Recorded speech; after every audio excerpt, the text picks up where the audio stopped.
going to be a bumpy night. What's going on, people? This is the Laugh Bunker podcast. My name is Josh. Paul, great to see you. It is another Friday afternoon, 2 p.m.-ish. No, 3 almost. September 11th. It is September 11th. It's a day that, we're going to try to have some fun today. You know what I mean? So, how are you? How are you doing today? I'm doing good. First day off. I look out my window. Everything is orange. Yeah. I live up closer to the Bobcat fire. Yeah. You can't go outside. It's horrible, and with my allergies. But back to 9/11. Yes. It's an interesting day. Being older and looking back on it than probably you being younger. Yeah. I don't know if it was the ramifications of having friends who went to, have fought and different things. It was very surreal. It was surreal in fact, I the last time I felt like that, we drove home from work that night at 5 p.m. and there had been a threat against the Sears Tower. So the city was shut down. Yeah. And living in Chicago, as you can imagine, would be like living downtown, like it's like Manhattan. I mean, you're just packed. And there wasn't a car on the street. And the only time I've ever felt like that was like early April this year when everything had locked down and I had to drive. I drove to the LAX area. Yeah. And there was nobody on the roads. And it was an interesting time. I mean, what do you remember for you? I remember, I think it was my first year of high school. I was around 14. I remember getting up, waking up and turning on my TV, and then in the living room. And then I turned it on in the room, went to the living room, turned it on there. My mother was in the kitchen making breakfast before we were headed out to school. And then I told her to come to the living room because come check it out. Stuff was happening. So I think by that time, either both of the towers had hit, were hit already. I think by the time I woke up, and nothing had fallen yet. So that's from that's what I remember. But I remember the roads being kind of quiet. Sky was no planes in the sky. I remember that night going out to check it out. And it was just a weird time. It was a weird time of like uncertainty, fear, not knowing what's going to happen. Are we going to war? We ended up going to war. I remember I was getting ready to graduate from high school and thinking, maybe I should join the military, or maybe I should try my hand at college, or just see what happens. And I ended up staying in college, or trying my hand at college, even though it is mostly just hanging out and partying and stuff like that. But the real college experience. Yeah, the real college experience. And I thought about going to the military, but I think even at that time, just seeing how crazy the Iraq-Afghanistan war was, and then honestly, even when I was in high school, when we announced that we were going to Iraq, I didn't buy it. I was like, how does that make sense? I thought it was Afghanistan. Why are we going to Iraq? And I was like, not willing to. Not to put down anybody that did go and serve and has served and all that stuff, because they obviously make that choice and a sacrifice. But I didn't buy it, and I was not going to put my life at risk. So I was like, I'm going to go to college and try it out, because it was too crazy. It was just too crazy. And I remember, when I was in high school, like my freshman year, there was still a draft. Oh, okay. In America, so. And I had gone through watching, the first war on TV, Vietnam. Mm. So that really, when I was in high school, the Marines and Army were at my door. I fear. See, when you're my age at that time, I thought that might happen. I was like, okay, at some point, maybe they might do another draft. Who knows? You always think about that, but I don't know. It was. How old was it for you? Well, I was at work.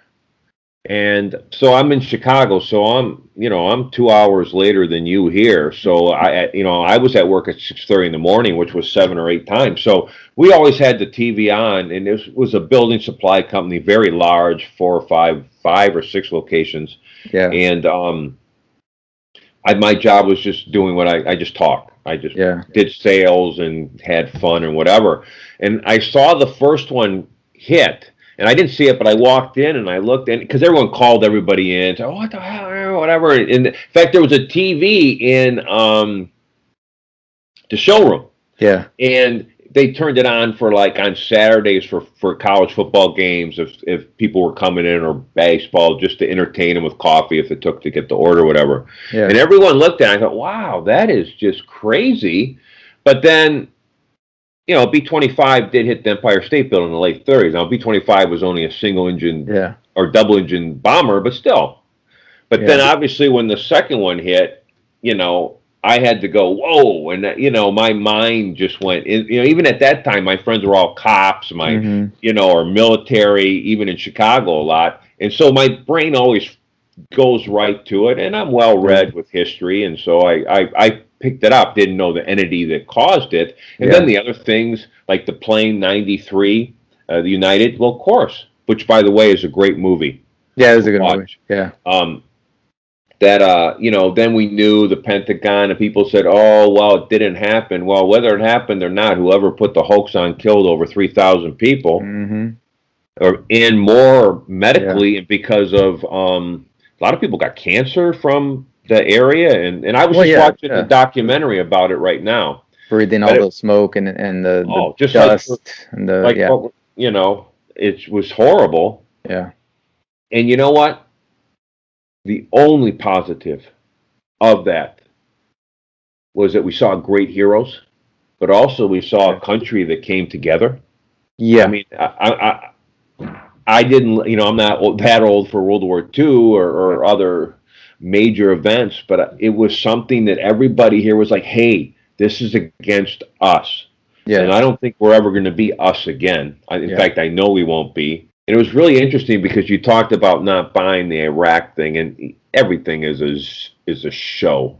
It's a show. You know, I knew it then because I was watching a lot of CNN, a lot of MSNBC and stuff like that in high school, and then I remember when I remember we were going and invading Iraq, and I remember how CNN did it.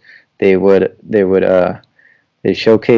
almost showcased the weaponry that we're using. And in these like cool little like 360 turning hologram, like oh, this is the new helicopter they're using, or this is the type of. Oh, I remember that, yeah. And I'm like, and I was like, this is all just like straight up propaganda. Like it's just like you're promoting it like it's a video game, and then it's like oh, look at this cool new weaponry that we're using for this attack and the invasion to Iraq, and it's sad the loss of life and hearing all like the seeing all the footage.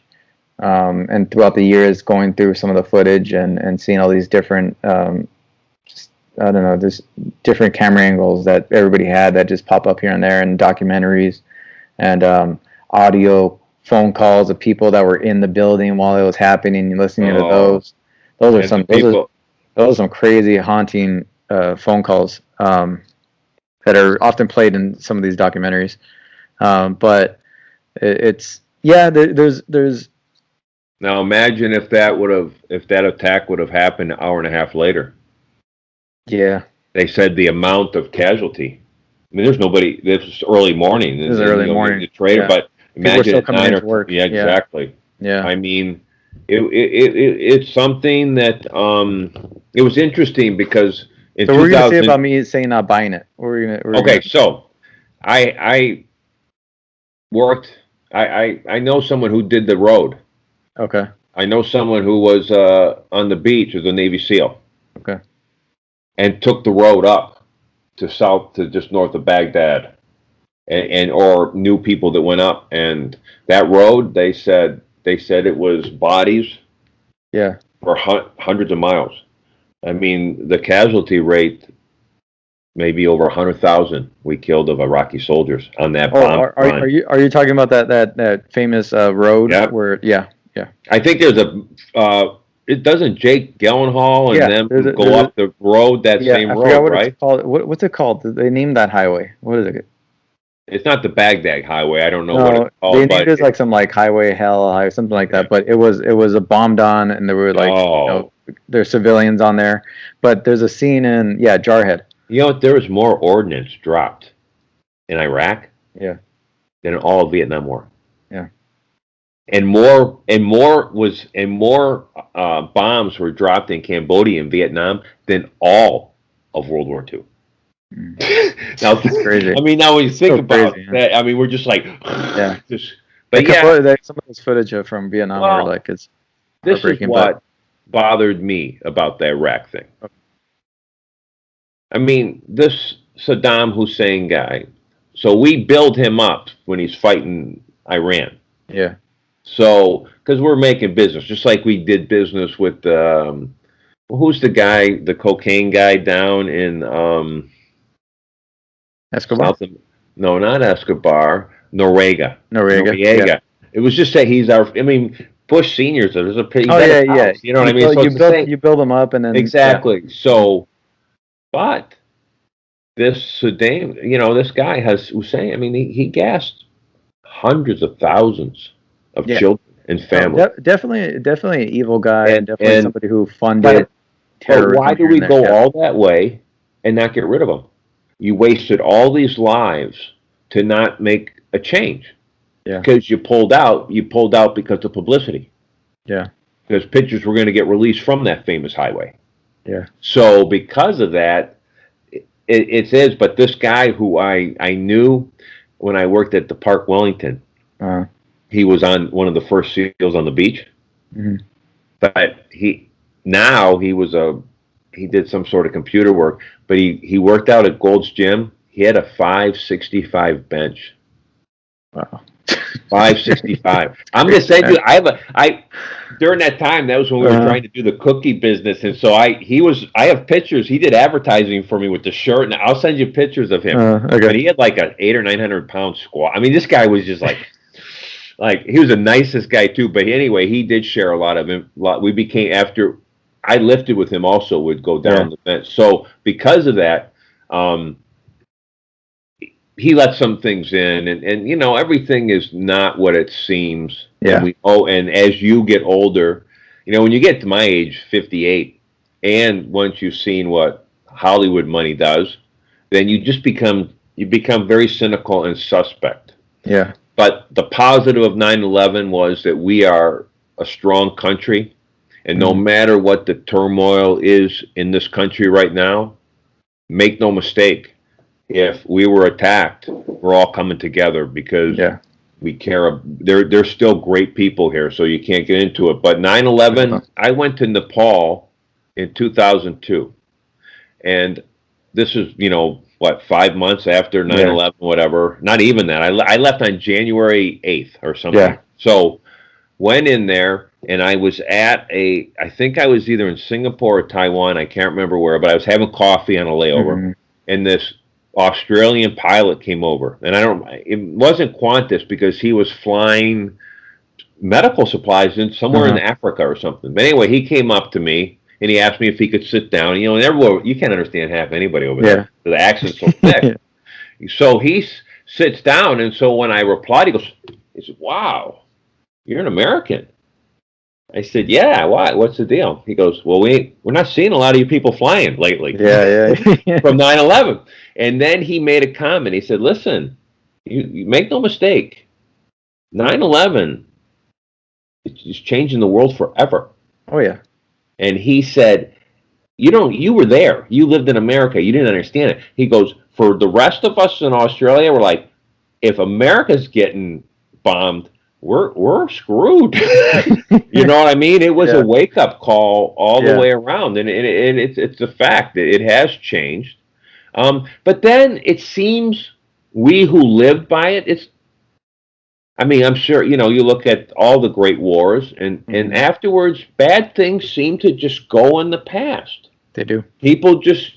Humans move forward. Yeah, they do. And it's just evolution of the will to live or something, I guess. Yeah. But, even a big tragedy like that, you look and people take their time to mourn and grieve, and the country does, and then eventually they try to, baseball games continue to happen. I was just thinking, as soon as you said that, I was visually thinking of the Yankee game. The world's got to continue. I mean, it is, unfortunately, I think people just they try to. It's a survival type of thing, I guess. But they just carry on, and then they try to memorialize it as best as they can and remember it. But I had a sales manager in Chicago. He told me to read everything.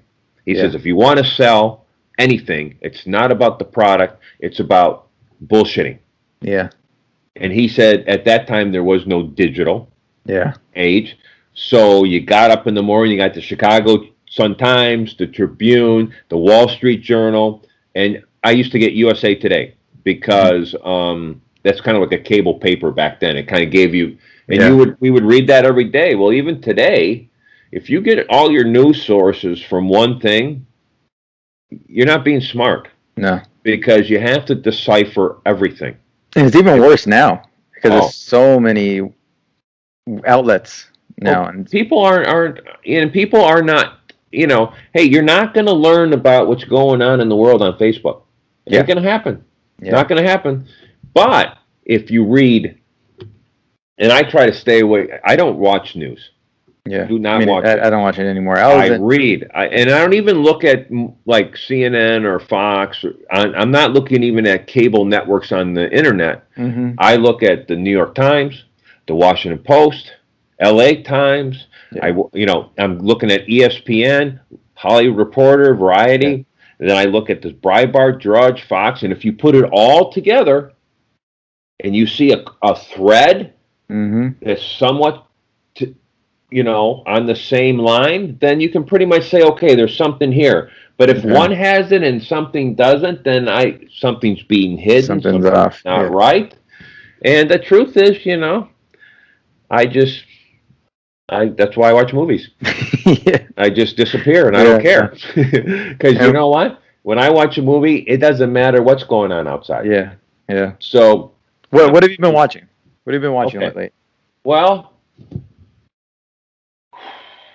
okay, still I'm in Narcos, but now I've moved to Mexico because the people in Cali are all dead, and which I think is very interesting because of the relationship of the true story of Kiki Camarena, played by Michael Pena, which I think he's a great actor. I loved him in the move in that scene of his in Crash, where he rescues his dog. I mean, that's pop. You could not say anything about the movie, but that scene, it's so real and great. But he's a Scientologist too. Is he? Yeah, I didn't know that. But it used to be. I would too if I was him. Dude. Huh? He said I would too. So the rise, it's the rise of the Guadalajara cartel. And then I've been watching a little bit of Breaking Bad and Mad Men. Now, these are just fillers. Yeah. So when I get up, I'm not watching full movies like I used to. Yeah. But every time I eat, we live in a weird world. My wife is teaching. I work nights. We're eating it, So I always put TV on when I eat. Yeah. Or when I cook or when I bake. And so, but I only go movies. Yeah. Or at least, unless it's a documentary, it must have a story, which at least is on the parameter or the normal storyline. Yeah. So Breaking Bad and Mad Men, because each show is encapsulated, I can just watch one. I can jump in anywhere, and I'm totally entertained. Yeah. I also went back to the third season of The Marvelous Miss Maisel. Okay. Which is on Amazon. Have you watched that? No, but I've heard good things. Yeah. This lady, this Rachel, I can't pronounce none of these people's names. The lead lady, Rachel Bronze Hannon. Yeah. She was in House of Cards. She was in House of Cards, yeah. Playing the prostitute. Yeah. And I'm gonna tell you what, this lady is a superstar. Yeah. And it's crazy this transition she made, huh? Because from being it's incredible. And her stand-up is like great. And I love, the side story with Lenny Bruce. Yeah. Because with comedy, Lenny Bruce we wouldn't have had Richard Pryor, or we wouldn't have had any of these people. Is this character of her? Is that character on the Marvelous Miss Maisel? Is it based off somebody, or is it just a fictional character set in that time? Well, Lenny Bruce is not a fictional character. No, not Lenny Bruce. I don't know. Truth is, okay, I'm an idiot. I have not read up on it. I just turned it on to be entertained. but because of being old and Lenny Bruce being such a part of comedy, even though it was before my time, we knew about him. Mm-hmm. Bob Fosse did a great film with Dustin Hoffman playing Lenny Bruce. And so we grew up with that. But because of that nostalgia tying it in, it just, and you know what, if that show was being filmed in the 80s or 90s, it wouldn't have worked. But for this classy New York lady, and her clothing is impeccable, and she just got massive style, everybody, to be doing the raunchy comedy. Back in the 50s with Lenny Bruce bailing her out. It adds something. It's a highly recommended show. Everybody on this show is killer. Kevin Pollak plays the father of her divorced husband, and Tony Shalhoub, and Alex Bornstein, her manager. She's from that comedy show on Fox, right? Which one? What's her name? The name of it, Alex Bornstein. Alex Bornstein. Do you remember the show? The big bald white guy came off there too. Yeah.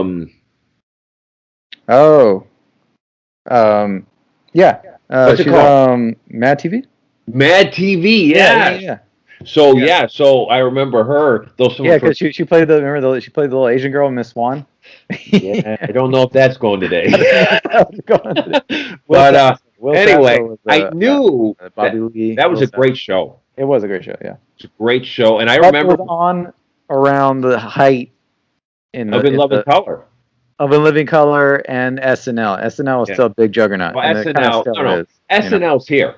Yeah, SNL is Broadway, New York. Yeah, that's it. Mad TV was huge. It was popular. Very popular. But Saturday Night Live is done live, and you got to learn all that stuff in a week. And it's not even. They say it's not even written fully to Thursday or Friday. You know what I mean? So I think this lady does a voice of Lois on Family Guy. Oh, really? Yeah. So anyway, it's a highly recommended show. You being a person of comedy, I would think you would dig it. Oh no, I've heard great things about it. I just haven't. It's nominated. It won awards. I highly recommend it. And then the last thing, and I've watched this a million times, is Witness. Okay. Now, Witness is by Peter Weir, Harrison Ford, Kelly McGillis, Danny Glover, Goodenough, the famous ballet guy. Yeah. I almost said ballerina. I mean, you could probably punch my head off. But anyway, one of my favorite movies of all time. It's a great love story. And Peter Weir did Dead Poet Society, Truman Show, Mosquito Coast. Dead Poet Society, one of the great films. Yeah, it's awesome. And his visual of The Witness, and I love the soundtrack, and I can't tell you who did it right now offhand, but I downloaded it for me and my wife because when I hear that music, I see the movie. And I think having to do with different worlds, and I know we were talking about Tom Cruise, which we're going to go into in a minute, but when you look at Harrison Ford and his work, he's great. I mean, what? Indiana Jones franchise, Star Wars, and he really took chances. On he took a lot of. I mean, look who he worked with: Spielberg, Lucas, Coppola. I mean, he worked with the greatest. Polanski. He has a Jack Ryan franchise, which he was. Oh, okay. So So you look Tom Clancy. So you look at all this, almost comparable, older, obviously. Yeah. And there's a lot. I mean, you look at his eclecticity of work, from American Graffiti, Blade Runner, Witness, Presumed Innocent, Regarding Henry, Mosquito Coast. I mean, he takes the risk. Yeah. It's funny. The poster of Witness is him in the front, and then she's kind of off in the back. And it's like Harrison Ford. People went to the movies because he was in it. Yeah. And people went to the movies because Tom Cruise was in it. What's the movie? I don't know. It's a Tom Cruise. We're going. Oh, it's Harrison Ford. Yeah. That doesn't happen anymore. Yeah. No. No. Is there anybody who would you say, anybody? That does that. That's the same thing for me. That does that. There's a few. I mean, obviously with the Tom Cruise, I'm probably gonna check it out. But on a smaller scale, someone like a Billy Crudup. Oh, Billy Crudup's in. I'm probably gonna check it out. Patrick Wilson. You know who Patrick Wilson is? Oh, yeah. Yeah. If Patrick Wilson's in it, for some reason, I'm probably gonna check it out. I don't know. I just like the guy. The guy seems like a really nice guy. Jason Bateman. I like a Jason Bateman movie. You know.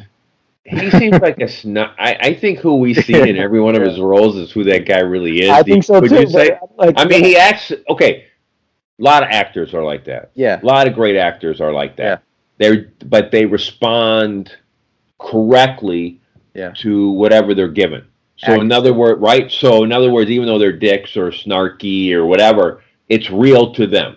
Yeah. And they're the same person in everything. But they're good. They're good.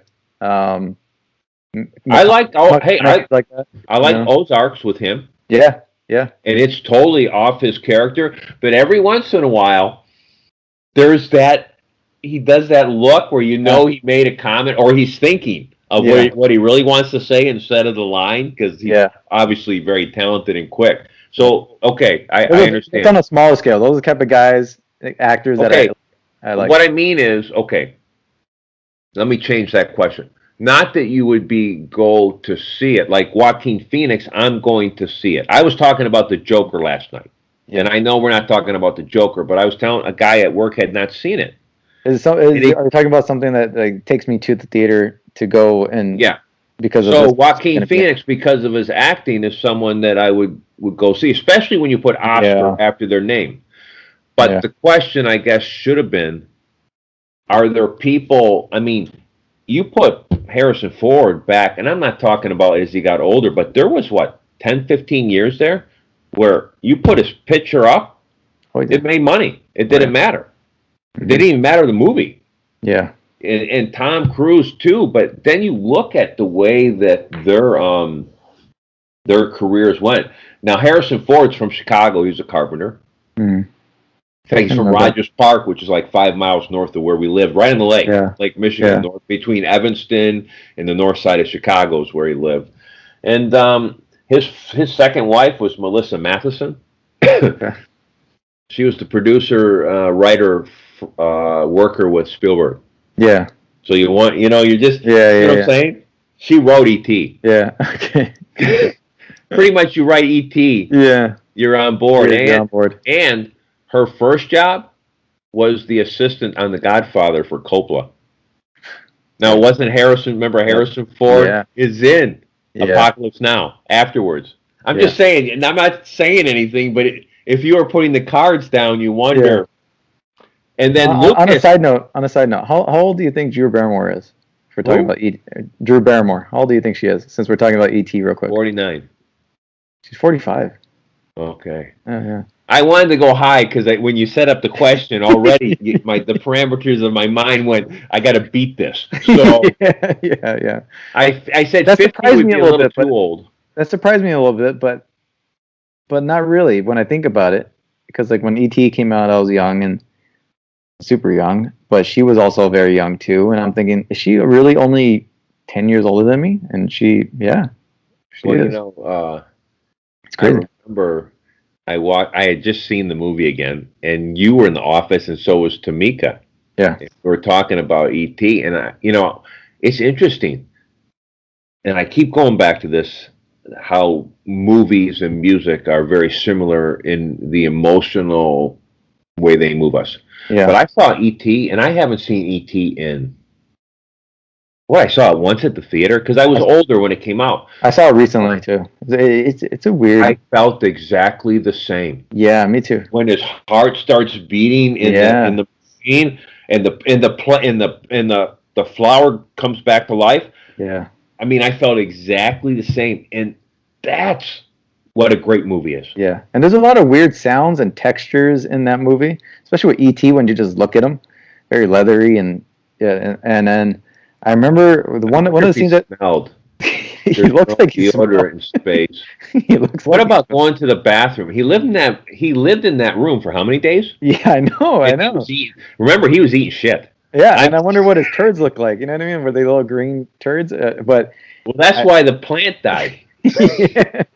And I think about I remember the scene where they're in the kitchen, like when after the whole ET lands and they leave him there, and then he ends up in that little greenhouse, and then the pizza. And I just remember that scene where I don't know, they're grabbing almost food and they're eating, and then but they're playing a game. Like the kids are playing a game. It's in this house. It's in their house. It's very smoky. It's the boys. It's the boys, and they're yeah. I just remember them. The image I had when I was younger was that like when you're at a like Sizzler or whatever, or the buffet, or like at work in the lunch line, and you have those little tin trays with they'll have jalapenos in it or something like that hold those type of things. You know what I mean? That those. Well, I didn't go to prison, so is that how it is? But those steel little containers that are there that hold all the little condiments. Mm-hmm. In my head, I just remember them. It just seemed like I just remember them reaching in those type of stuff, and all the sounds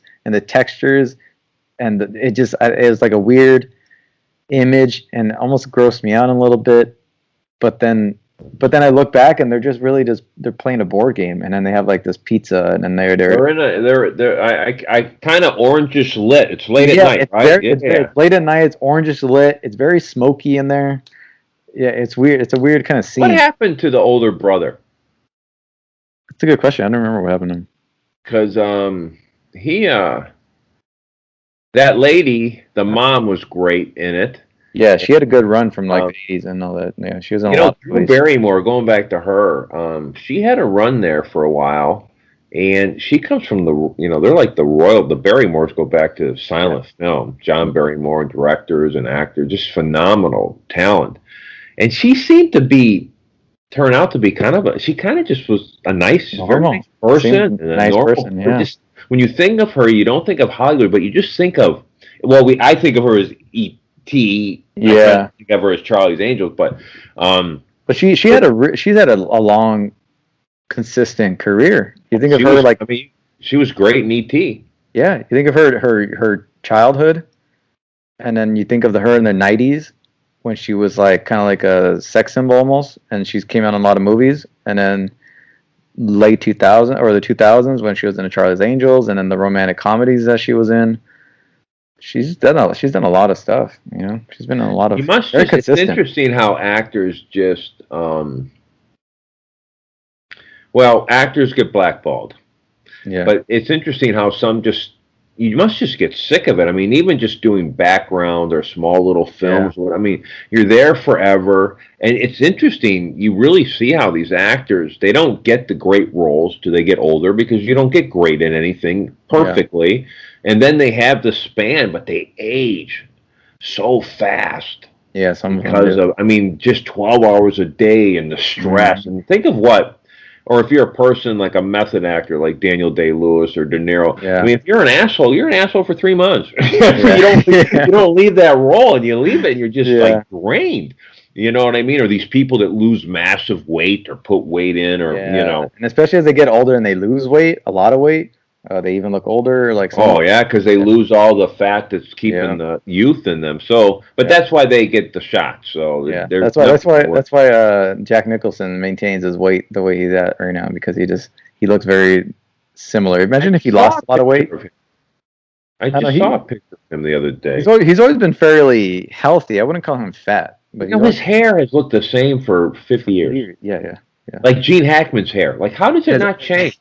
He's been balding for 50 years. Is it like one a year or 2 a year? I mean, how does that work? But no. Anyway, I don't know. So So that's what I've been watching. Okay. And Viggo Mortensen is in Witness.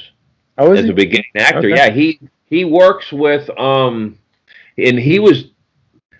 It's interesting because they used him in a lot of film. He's building the barn, and the barn building scene in Witness, with the music, and having been a carpenter. Yeah. And having been a carpenter in kind of a community situation like that, a church situation with the same, it's very interesting. And very soulless when you work. And I told you earlier about not just the story, but when you work hard all day and you'd be up on the roof afterwards or just hanging out, you're packing your tools up. There's something, a camaraderie. And so and Harrison Ford said that was one of his favorite scenes of all his movies.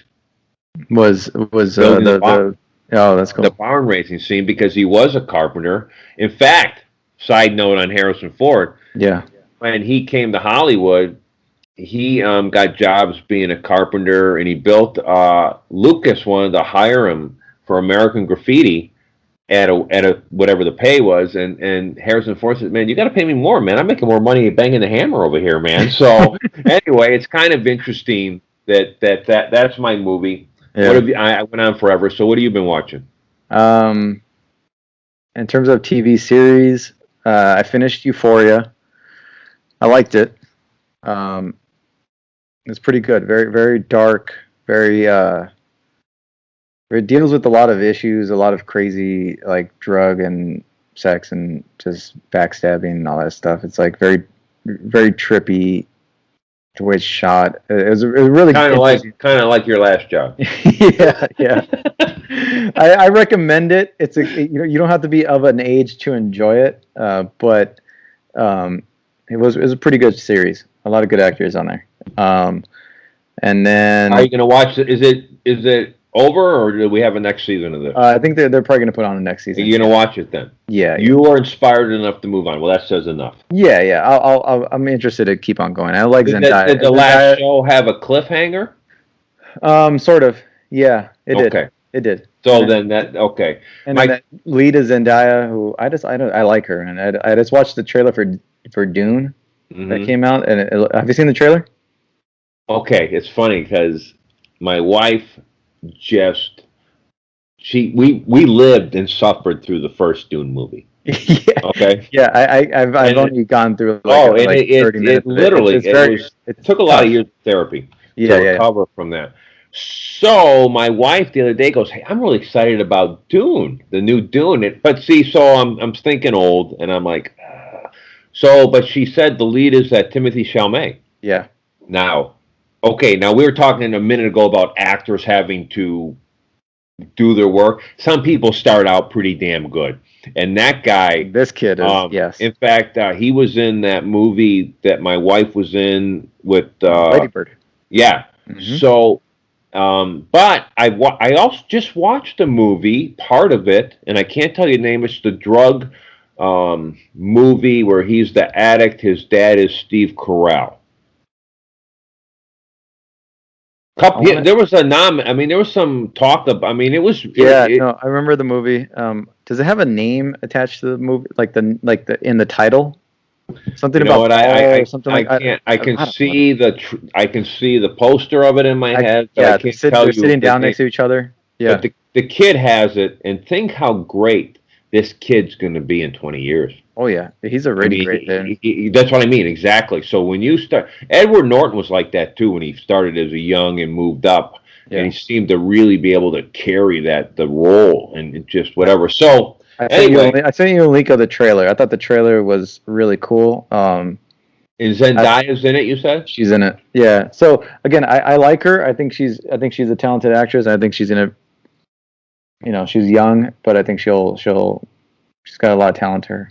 Well, the reason I haven't watched it, probably, there's a million things to watch, and I'm trying to get done projects, and I was trying to get ready for this hike now, but with the fires. Yeah, with the fires. We haven't talked about the fires. We will. Yeah. The subject matter makes me. I don't like watching movies, and I don't want this looks like high school, and for me, I feel uncomfortable. Especially my wife is a teacher at an all-girls school. I have nothing. I don't want to be. No. I don't want anything to do with anybody. So I don't go. I don't work with students. I don't want anything. So that's what I don't want to watch it either. So do you understand? Am I right on with that? I get you. Yeah. And that's why I wouldn't be. If you didn't want to watch it, it's totally okay because the subject matter and the world that it revolves around is that early college, high school age. And I lived that. Yeah, and I've been there. I've been there too, and I've seen some of the. been around some of the stuff that's in the show, and seen some of that stuff, and Remember that party scene in Almost Famous, where yeah, he takes the yeah, acid and he's the golden yeah, god? yeah, Dude, that was every Friday and Saturdays yeah. in my neighborhood growing up. When the people left, the keggers came out, and it was just, and there was hundreds of people in your house Yeah. partying at different things. And So the show's good. It deals with that kind of subject matter, but you have technology thrown into it now, so you can kind of get an idea of what kind of stuff happens, like with phones and cell phones and computers, and it's all that stuff. So after Brett Favre sent the naked picture, yeah, so you know what I'm talking about. 90s or whenever that was, I pretty much was done with the phone too. And it's basically everything that you experienced or been around when you're in your youth cranked up 100. So it's like that's how the show is. Okay, but it's a good one. So I watching that one, Hard Knocks, on HBO with the Rams. Yeah, and the you watch Chargers. that every week. You like it? Yeah, I like that one. It's getting better. It's because the season's starting this weekend. So it started last night, by the way. It started last night. Okay. Chiefs beat the Texans. We'll talk football in a minute too. All right. But yeah, I like the show. Even though I don't watch a lot of sports myself, I do like watching that type of stuff, like documentaries or series like that. And I watched that. I saw Ridley Scott's new sci-fi show. It's called Raised by Wolves. It's on HBO. I recommend it. It's probably the most sci-fi thing he's ever done in terms of it's the subject matter, the dialogue. Really? There's no big actor names in it. It's as I like to say, it's as I think something like a Star Wars or whatever. It's like casual sci-fi where the regular general public could get into and consume, and then this is like hard sci-fi to where like you got to really pay attention to the dialogue, or like What's really on? It's on HBO right now. Yeah. Oh. And they're doing it like a weekly. It's every Thursday they put out a new episode. They're up to 4 now. Okay. I gotta watch the latest one. It just came out yesterday. But I'll send you a link. I'm a big fan of Ridley Scott, obviously, and Harrison Ford, obviously, was a big part of his stuff. So I'll send you a link. It's called Raised by Wolves. It's his new series that he has. It's on HBO Max. And it's straight up sci-fi. It's sci-fi as it really gets. I'll give that. I'm not a big sci-fi person, but there's some that stand out. Yeah, and this one, Star Wars. Oh yeah, I love Blade Runner. I love Star Wars, and What's your favorite science fiction film? One film, not and it could be in a franchise, but I mean, what's your favorite offhand? In a franchise? Or it can be outside. Oh, that's tough. There's mine is in a franchise, but you'll understand when I tell you. Okay. Well, you go first. What's yours? Terminator 2. Yeah. Now, okay, I don't want to say the Terminator series. Yes, after 2, no. Yeah. But it was on the other day. And my wife and I had made dinner. We were having spaghetti, and so we were sitting and eating and watching it, and it came on. And first of all, my 4K, that film is beautiful. Still holds up. Some people's don't translate. Yeah. But the film, there's no wink link. Everything makes sense. From him getting the arm to losing the arm and everything, and having the technology of the one chip. Yeah. And was that, who's the Terminator 2000 or 1000, the guy who melts? It's Patrick, what's his name? I can't think of his name, but he's great. And you see a lot of people from Titanic in that movie too. Yeah, there is. You can see that. It's funny, don't directors must love working with certain people, because look at Bill Paxton. He's in the first Terminator. Yeah. He's in Aliens, and his role in Aliens it's one of my favorite scenes in a science fiction movie is when Sigourney, he's going, it's over, man, it's over. And Yeah. Sigourney Weaver says, this girl here has lived here for 6 months with nothing. And he goes, we'll put her in charge, man. But they work with him. So Terminator 2, obviously because of lifting and Arnold, and Yeah. I'm more drawn. But we just watched it, and even the kid is phenomenal. Yeah. Future, I mean, it's just everything is solid, and it looks good on the screen. So, and then my second one would be Cameron going into Aliens for me. Mm-hmm. Mm-hmm. I love Blade Runner. It's very gritty, yeah, right? But yet the Aliens was like Alien, which is funny because you had Ridley Scott who said we can't show the monster because no one's going to believe it, which is a good idea. Yeah, which many people should be doing that.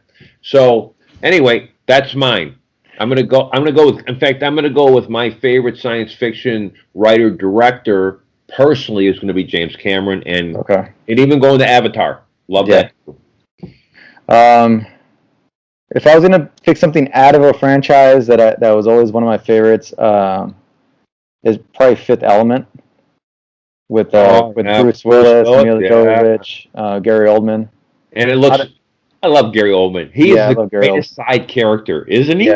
Yeah. In movies. Yeah, that's one of my favorites. Luc Besson. We always kind of mixed it up. Even he came out with another sci-fi Valerian. Wasn't that bad? It was like I remember the name, but I did not. Yeah, it I was don't okay. think science fiction, or horror, as we found out. But so those two things. Yeah. But I like so many. I like Interstellar. I like Children of Men. I like. You know what? Children of Men is a great. I love the lead. Yeah, I love that guy. Clive Owen. Yeah. Did you ever? Clive Owen did a film. And Inception. I love Inception. That's another great sci-fi. I freaking love Inception. What about this Tenet? I'm interested. I'm interested to see it. It seems like the same thing, kind of. I'm not foaming at the mouth to go see it. I'm not like. I don't know if those films are. I don't know if those films are going to happen anymore because people are. We're so saturated, dude. How many new shows are on Netflix or Amazon and what else is making movies? There's another company that started making movies that normally did just more TV shows. I forget, but someone else is jumping huge into the. Tenet. I don't know. The trailer for Tenet didn't really sell me. I'm not dying to see it. I do like Christopher Nolan, so I'm going to definitely check it out. But it's not something that I'm like, crazy to go see. What else? In terms of series, yes. So Raised by Wolves, Euphoria, Hard Knocks. As far as movies, I saw Bram Stoker's Dracula again last night. You like that? Yeah, I love that one. I saw it at the theater when it came out.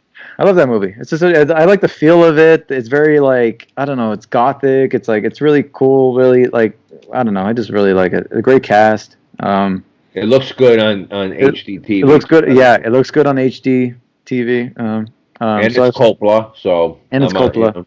Yeah. What else did I see? A couple of Michael Mann movies who we're going to get into later on, and Heat and Collateral. I watched those this week. And one other, I saw a little bit of mostly of Ocean's 11 last night or the other night.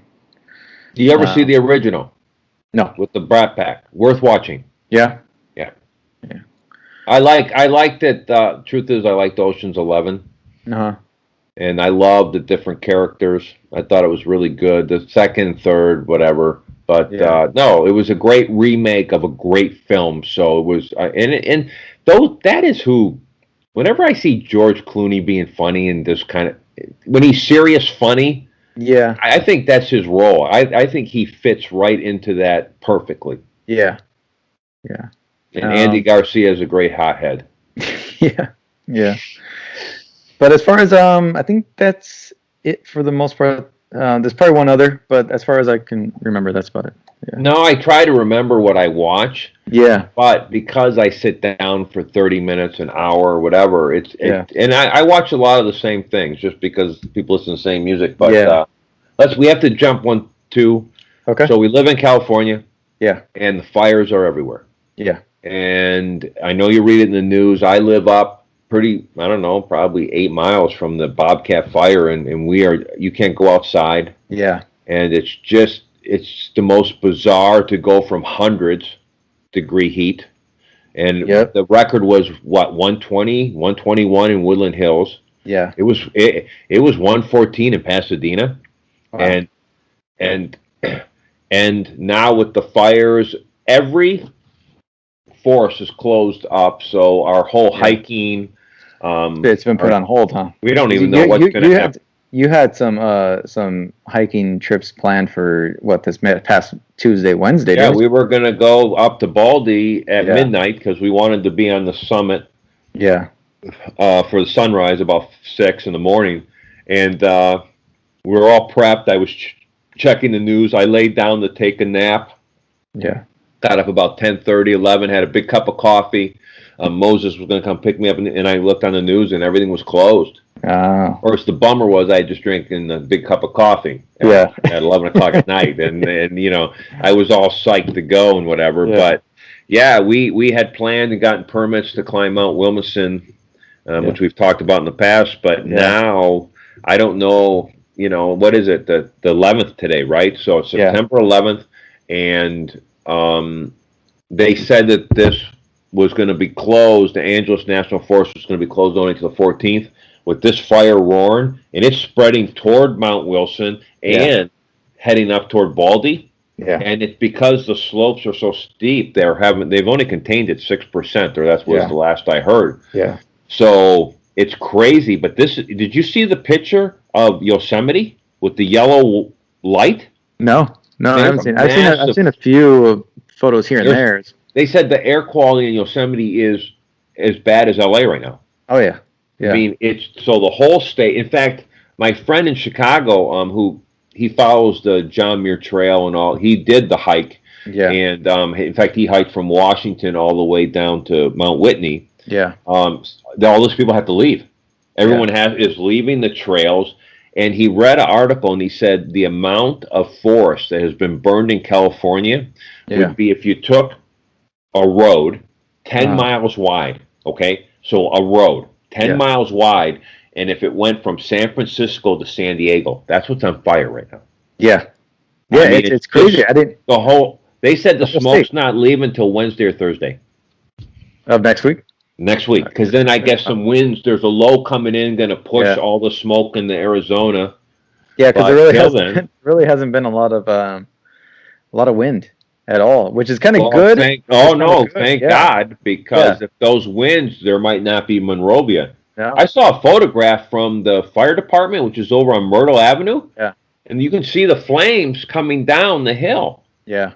Yeah. Well, I look outside my house, and I'm sure you probably could even better than from where you're at, but I look outside and at the hills, and it's just, I see we see no hills. Oh, you see no hills? Oh no. Well, I could see them from my area some part of the day, but not sometimes it's my visibility here. I'm talking about a couple football fields. Yeah, that's it. Yeah. So we're all inside. In fact, my wife she works up in Sierra Madre. Yeah. And she said she had to come home because she's sick, and she's teaching even though it's online. And she went right to Target to get a air purifier. All gone. Sold out. Air purifiers are the toilet paper of March. Yeah. I mean, can you imagine? I can't imagine those people that that don't have really air conditioning or can't afford it, and then they have to leave their windows open. They're used to leaving their windows open and their doors open. I have crazy neighbors that just leave their stuff open anyway. They have their doors and windows open right now, and I don't think they really even need to, but they do. They're just breathing that air. It's supposed to be coming up here. We're going to be in the hundreds again here at my house. Yeah. So with all the smoke, no training. No. Now I'm tempted though, because if it stays open, I might go up to Mount Shasta. Okay. But the problem is that's crampons and ice axes. That's not a problem for me. Yeah. I mean, I have boots and I can just rent the gear, but I don't know if I could take Moses on glacier, Yeah. on ice and snow in rock mix. But anyway, so we'll see. But it is Yeah. crazy, and Yeah, for me, it's a little bit everybody. lower scale. I can't really. My son, when he's here, he's just like he's going crazy, going and staying indoors. So I had to.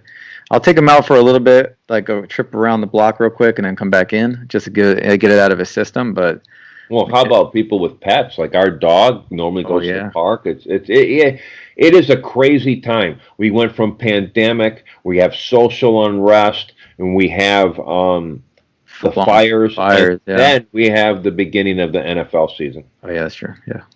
So now you grew up. Uh, You said you didn't watch football. no, no, and I honestly, I'll check in here and there on a couple of games or a couple of teams, and I've been following maybe basketball a little bit more, just the Clippers. But Well, which I hope the Clippers beat the Lakers. I know Esteban will be very, very happy. yeah, He'll probably have a heart Yeah. attack. yeah. I've always been, I don't know, I've always been a casual Clippers fan, even less than casual because I don't really follow basketball that much. But I go to the games often when they were playing, and I always check up on them and see how they're doing. And like right now, I follow every game at least. I don't really get to watch it because I just don't have cable, so I don't have the channels that play the games. But yeah, as far as football, yeah, I played football in high school. I enjoyed it. Wasn't Is never. there okay? So when you were playing football, were you watching football then? No. Is there any football teams or players that would stand out for you? Um, that I was a fan of, even though Yeah, I like Joe Montana or yeah, from video games. Yeah, I remember. But I knew Joe Montana playing Joe Montana's football. You get a video game. Um, I like playing the video games. I always played that when I was a kid too. Madden? Madden, NFL Blitz, Mm-hmm. some of those. But no, I wouldn't say there's any one NFL player. Bo Jackson. Who else? Lawrence Taylor. Um, who else? What was his name from the Cowboys? What was his name from the Dallas Cowboys? Tony Dorsett? No, Emmitt Smith? Emmitt Smith. Yeah.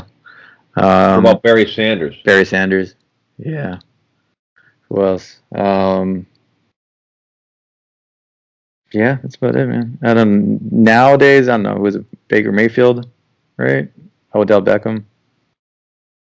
Who else is there? I don't know. There's a bunch of other people. I don't know. Oh, there's this guy named Tom Brady. I don't know if Tom Brady. Yeah. Yeah. the greatest of all time. Yes. Yeah. I'm not a big NFL person. I like the movies. I like Any Given Sunday is one of my favorites. I like playing the video games. I'm not a big. I like the documentary series. I like all that stuff. I can watch Hard Knocks all day, but I don't watch the games. I just don't have time for it. I don't know. Well, okay, so growing up in Detroit in the 60s, obviously, I mean, we listened to the radio at night, the baseball games with the Tigers. Yeah. My grandfather was big, I mean, Sundays was football. I was too small to play football, so baseball and boxing were probably the sports that I watched. And even basketball didn't become part of my life until I moved to Chicago with Michael Jordan. I moved to Chicago the year Michael Jordan was drafted. So it was part of this deal, and then the Pistons rose. Now, my mom's big college football. And my grandfather, obviously Notre Dame and then different colleges. So my dad too. I was always at UCLA games. Like all the time. That's the time. Nice. I went to Michigan State, a big game last year with my nephew. It's quite an experience to go to the big games. I think they're a lot funner than the NFL. I went to the Rams games. Well, I've only been to the Rams games since they've been back in LA. I've gone to a couple, and just the atmosphere of a college football game is just so much better. Well, you know why? Because, and I found this out, that everybody at the game is drunk out of their brain. Yeah. So I went to Michigan State. Yeah, we did all that. Yeah. And I know as a student, that's why I have a crummy job, because I partied in college. But as a parent, to look back on it, so I was 57, and I'm at Michigan State, and they were playing some big team. I never saw anything like this. I went to small colleges, Yeah. and one was a Christian college. Yeah. So there was no keggers, and so I'm walking with my nephew, and I never saw so many drunk parents in my life, and we're walking down the street like where the fraternities are, and young girls are throwing us beers and food. Yeah. And I never got to experience any of that. I went to obviously I went to Cal State Los Angeles out of like pure economic reasons because I could just drive there 15, 20 minutes and then back and then this and that and commute and then go to work and all that. So it was just kind of like so I wish I went to a big school with university. I would not be alive if I went. I don't mean either. I don't know if I would either. So it'd be fun. Till you died, yes, or till your parents saw your report card, yeah. Which would be death too. So that would be about the same thing. Yeah. But it was a big experience. So I moved to Chicago. I've said this a million times. 85, Year of the Bears, Mike Ditka. Yeah. We went to tons of games. So then I became part of it. So being from Detroit, Lions suck. Mm-hmm. They've always sucked. In the late 50s, they won all the championships, but they've sucked my whole life. Yeah. In fact, 2 or 3 years ago, I was sitting in the security office with Jesse, and ESPN said out loud on their show that the Detroit Lions have clinched another losing season. Yeah. And so I can't be a loser my whole life. My wife, Cynthia, is from Northern California, so when I met her, it was all Joe Montana. Yeah. I'm on board 100% with Joe. And then when Joe dropped off, Tom came on. I jumped on Tom's wagon, and I'm still on it. And the only reason I really care about the game is I want to see what happens this year with Gronk if they win another Super Bowl. But then I'll probably jump on this Mahomes kid's back. But it doesn't have the same diameter. Without the fans in sports, fans brought about this powder keg element. What the hell's going to happen with these guys? Like, remember the Dodgers, you get beat to death? You know what I mean? Just like, so you don't know. Think about the Cubs fans. How about the drunk Chicago Bear fans in the middle of winter with no shirts on? Yeah. And there's something there, and even going to the stadium, when the Pistons came, the animosity. Yeah. To see I would almost them not show any stands instead of this fake weird stuff that takes me out of this weird thing and just focus. I would black everything. Well, okay, I've seen. I like the way the NBA is doing it. I think the way they have it, it's almost like they're there or they're not there. It's like you don't really care because the games are good, and then you have like the interactive screens that are on each side of the thing. It's too Blade Runner-ish. But I think it's better than what baseball's doing, to where they just have almost like an empty. You know what? The truth is, I don't field and arena. It's like there's so much going on in the world. Yeah. Right now with the COVID, this election, my where I live is on fire.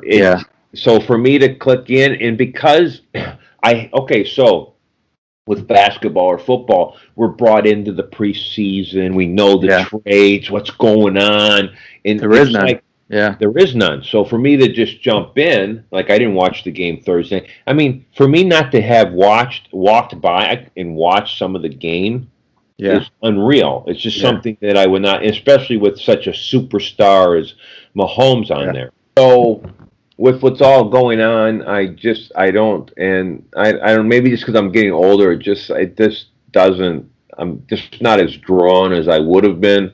And if Tom Brady wasn't in it, I would love to see him come back. That would be the NFL's worst nightmare, is for Tom to go to Tampa Bay and win the Super Bowl. But you know what? I'm going to tell you what. If you ask Patrick Mahomes and Tom Brady and Michael Jordan and all these people that are champions, that's what it's about. Yeah. I grew up when sports were about passion. It was about the ring.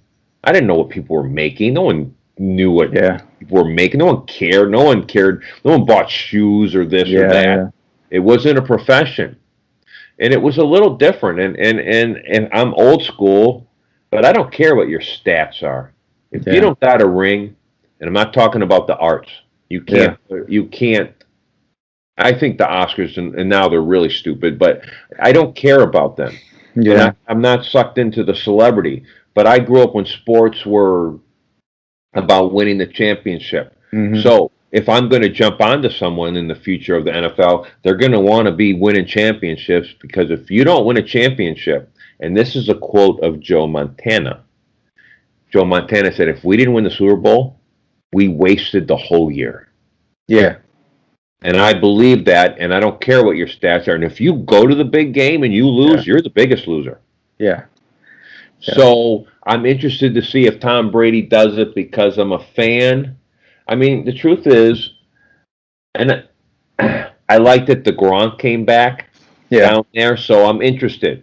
But that's only going to last 1 or 2 years, and then it's over, and then I don't know where the sports will go. So Oscars now have new rules. You read about it? Yeah, I read about it. I thought about you when it came out. Mm-hmm. So listen, I think we need to have everybody work together. Yeah. But if you look at the fine print, it says that in every movie, white people have to be killed or in service positions. Which I think that's a little overreactive, but other than that, I'm on board. I didn't read the article. I didn't look into it too much, but we're talking about the criteria for Best Picture.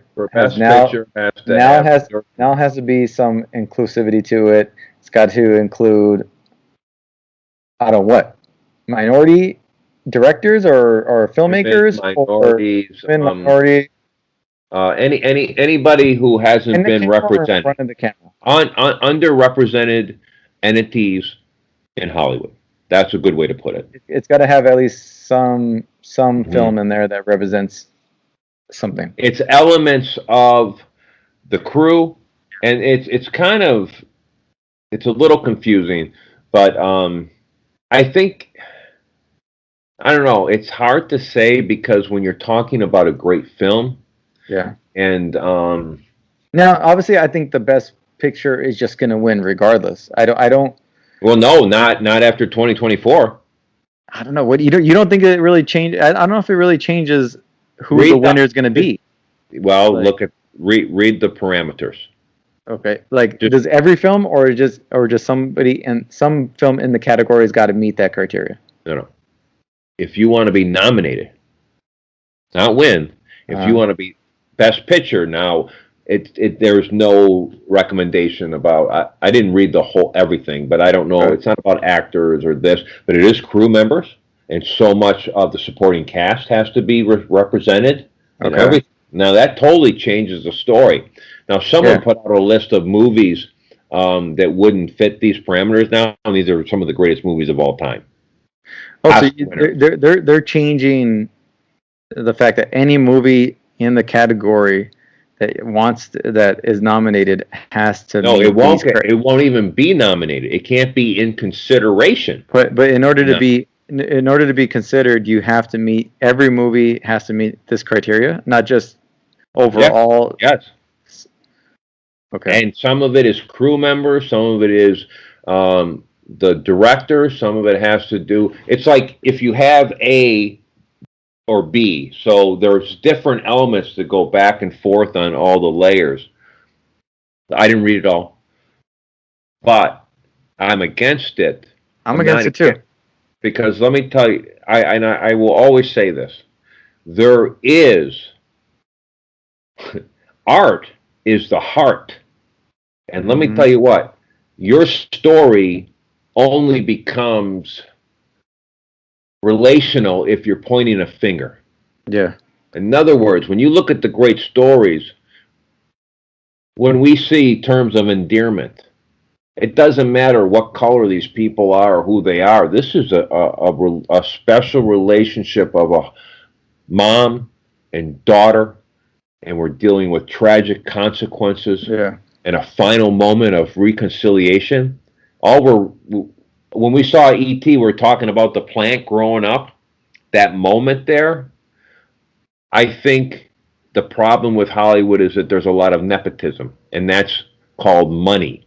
So in other words, I was just looking at Michael Mann's daughter is a director producer. Would she be? Would she be without him? Probably not. Yeah. So just so that there's, oh, we help this. So in some ways, if we're going to do that with all people, then that is awesome, because I think that everybody has a story to tell. Because everybody, how many stories are there? Yeah. I'm going to have sex. I'm going to be killed. And I love you. Or we're breaking up. I mean, there's not a lot of stuff that really goes to that level. Obviously, spiritual God would go to that level. But I'm just wondering, so it changes the whole criteria to even be considered to be nominated. You can't be considered unless you fill these things. Now, the problem is, if we're filling numbers, then talent is not going to fill these numbers all the time. No. So because of that, and I remember what, okay, I can't, whenever I talk with you, I have brain dead. Who's the actor, Hannibal Lecter, famous Oscar winner? Anthony Hopkins? Anthony Hopkins. When he won for that movie, playing Hannibal Lecter, which Michael Mann, by the way, brought this whole thing to light. We'll talk about him in a second. He said, you know what? When you can take the best director, the best actors, the best story, the best cinematographer, and the best crew, and you're still rolling the dice like you're in Vegas if it's going to be a good movie. So when you start manipulating certain elements, and also Hollywood's going to put out, it's going to become the teachers for the next year or two. These are the movies we're going to be getting. Yeah. We're going to be taught how horrible we are and people and this and that and whatever. Yeah. And then maybe after then when they don't sell any movies, then people will. Then things will be go. But the story is the heart. Yeah.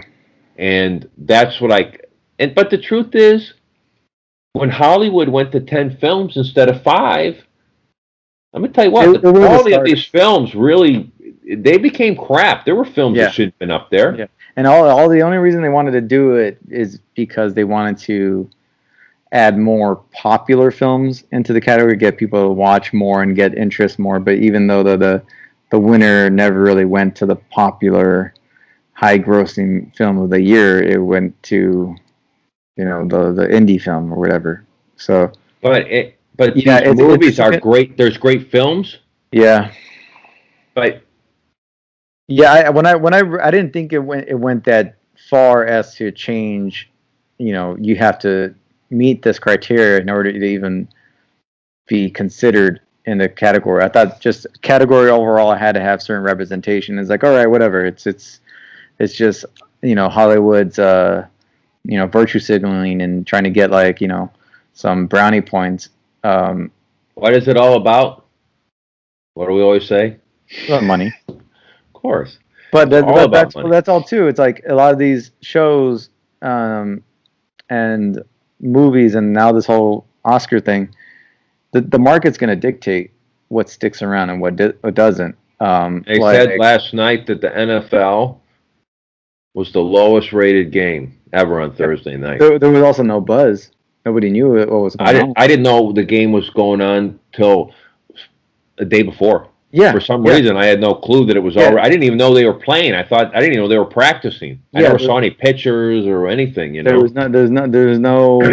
no commercial buzz for it. So hey, let me just say this one thing though about the Oscars, about the 10.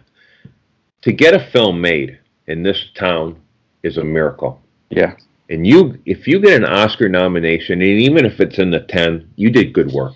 Yeah. Now, it might not be, I grew up on a level of different Oscar movies, some of the greatest movies of all time. Yeah. But let me tell you what, to get a movie made in this town is like winning a lottery ticket, especially now that the Hollywoods have gone all tentpole and franchise films for overseas distribution. So I have to say, you get a thumbs up for that. I'm not saying that your quality isn't good. I'm just saying, if you ask somebody who won the Oscar 2 years ago, they don't know. Yeah. And there was a time when people said, "Oh, it was The Godfather. It was The Sting. It was what." I mean, you knew who the movie was. Now, obviously, there was not Netflix and Amazon and all the cable channels. Anyway, I talk too much. So anyway, So you need to read that and tell me what you think. I'd be interested. Yeah, well, just from what you told me, like I was already kind of rolling my eyes when I saw the fact that they were gonna put this criteria on the top 10. It's a knee-jerk reaction. Yeah, and now that it's gone even further, that the movies nominated have to have this criteria or they don't get nominated, is just I believe that only is for Best Picture. I could be wrong, but I think that's where it really matters. That's the big one of the night. So, it's the only one of the night. and yeah, and the fact that the Oscars, have been going. Honestly, it's been going downhill for quite a while, and the it used to be something that everybody looked forward to, and you gather around, and the family gets to gather around, and you debate on what if it was worth that movie was even worth being nominated or winning, and then you would try to watch all the movies before the Oscars came up, and that's why but it's not like that anymore. I still do though. But there's so many movies that you don't even get a chance to get to all of them in time. What about Oscars this year? Yeah, and then there's no host because it's too controversial to have anybody on as a host. And then now it's just like as the host. Yeah, it's I think Hollywood in a way is getting in its own way. It's like you're starting to crack down and police on yourself, and you're preaching to yourself. I don't know. It's just I don't know. There's some good, but there's a lot of just useless, pointless stuff in it. And well, we know too much about people too. Yeah, and most people don't live their lives in a way that what you see on Twitter and all that stuff. But when I was talking about the market is going to dictate itself, I think there was an example I saw of I think it was what's her name? It was High Fidelity on Hulu, and it stars Jason Momoa's stepdaughter, Zoe Kravitz, and then she was upset that the show got canceled. Hulu canceled the show.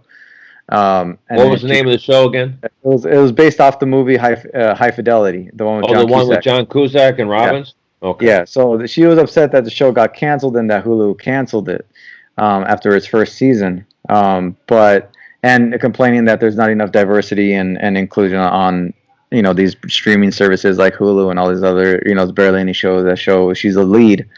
But there wasn't. It kind of quickly died off after that but it's like if your show's nobody's watching your show, it doesn't matter how good you think it is, and maybe you'll get something's got to pay the bills. Something's got to pay the bills, and unfortunately, if nobody's watching it, and your show gets canceled. Your show gets canceled. Why are they going to put money into a show that nobody's watching? And then another person, John Boyega from. I read that too. Yeah, and then there was I was watching a podcast last night. It was Michael Rappaport on it, and he I guess he went back and forth with John Boyega and saying that you getting your role reduced or it wasn't what you expected it to be or whatever is going to happen to you and happen to everybody before you and is going to happen to a lot of actors after you. And if you're talking about wasted talent on a movie and not having a big name actor or a person of color being represented in some way, you look at even just in the same movie that you're in Star Wars, you look at Benicio del Toro's character in that one of the Star Wars films, the latest ones. His role was like this, and it's Benicio del Toro, you know what I mean? And it's like, and his character is a nobody, you know what I mean? And pretty much basically you're being a little crybaby and you're crying, saying race is an issue when it's really just the nature. Well, he could come pick up garbage with me. Yeah, and we'll see how wonderful his job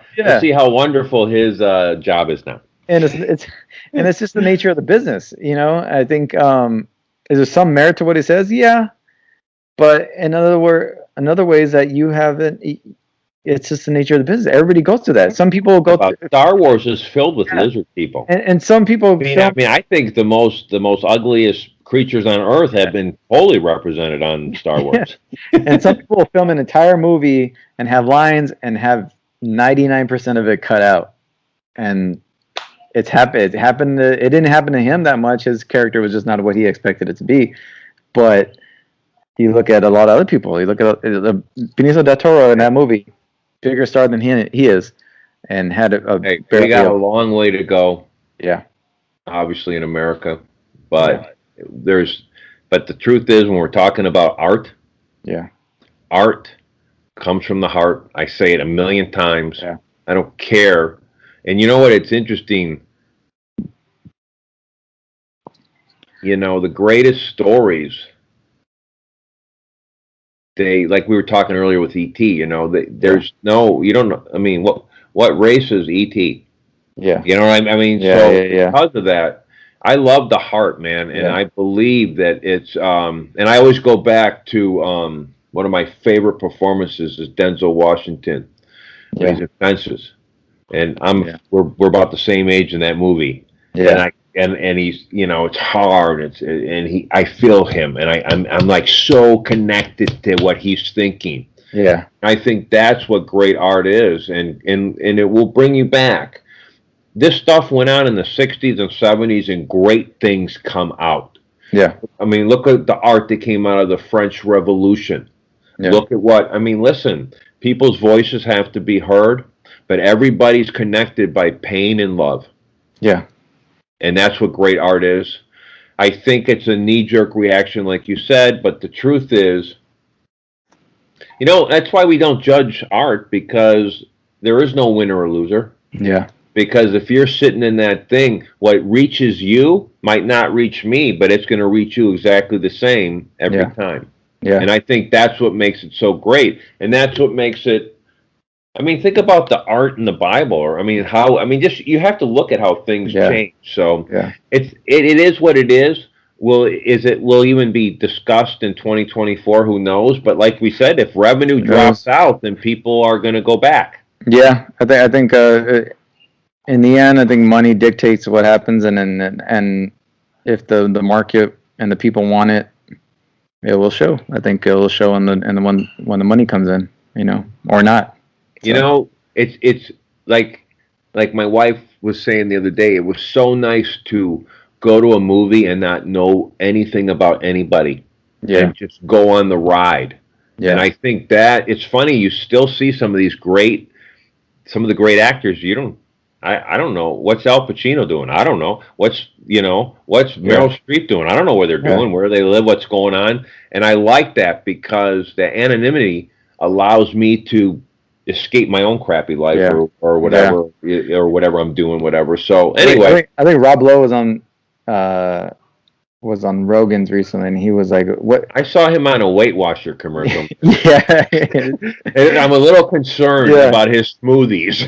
he was like, "What's the point about being famous nowadays?" He's like, "Why would I want to be famous?" He's like, "There's so much negativity and so much eyeballs," and he's like, "I luckily I got famous and young and all that when I did, because."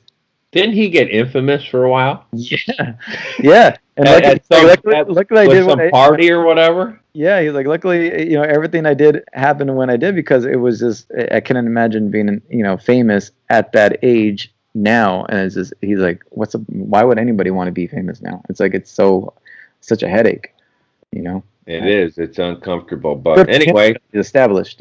He's already set. So now that we've jumped all over, you watched Collateral and Heat. Yes. Which are Michael Mann films. Yes. So let's get into. We're talking about a little bit today, and then we're going to go off on a tangent as always. But okay, just offhand, they're directed by Michael Mann, and he did a couple of my favorite movies, and he brought a movie in which we'll talk about that. Yeah. Probably one of the great franchises. Yeah. When it comes to horror. Yeah.